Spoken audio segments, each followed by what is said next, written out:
বদনদা, যে মূল অভিযুক্ত আরিয়াদহের ঘটনায় জয়ন্ত সিংহ, তার সঙ্গে আপনার একাধিক ছবি প্রকাশ্যে এসছে এবং সেখানে এলাকাবাসী অভিযোগ করছেন যে ওই জয়ন্ত সিংহ, যিনি এখনো ফেরার, তিনি আপনার খুবই ঘনিষ্ঠ।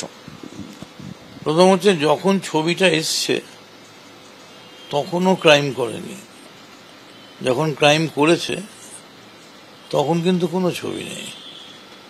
আমি কি করে জানবো কে কবে কোথায় ক্রাইম করবে?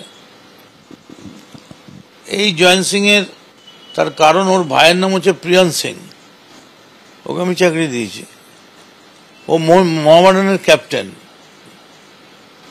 একটা ক্যালকাটা মোহামেডানের ক্যাপ্টেন, তার প্রতি আমার দুর্বলতা থাকবেই।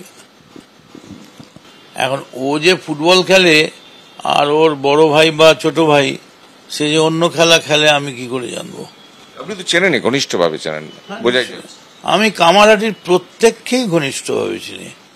মদনদা, এর তো তাহলে দায় আপনার উপর পড়েই, কারণ আপনার একজন ঘনিষ্ঠ সে প্রকাশ্য দিবালোকে এইভাবে গণপিটুনির ঘটনায় অভিযুক্ত এবং এখনো ফেরার, এর তো দায় মদন মিত্রের উপর পড়বেই।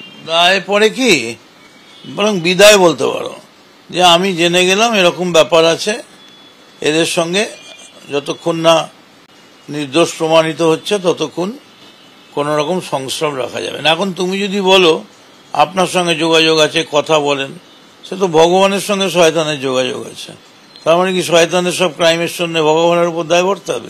লঘু করবেন না। আপনার একটা ছবি দেখাই, এই ছবিতে দেখা যাচ্ছে আপনি ঘনিষ্ঠভাবে কথা বলছেন, তার সঙ্গে একদম কানে কানে কথা বলছেন। এখন আমি কি করব বলুন? কেউ যদি আমার সঙ্গে মেলামেশা করে আর গোপনে কোনো ক্রাইম করে, সেখানে আমার কি করার থাকতে পারে? আমি তো কঠোরভাবে বলেছি পুলিশকে, আপনারা কঠোরভাবে বিচার করুন।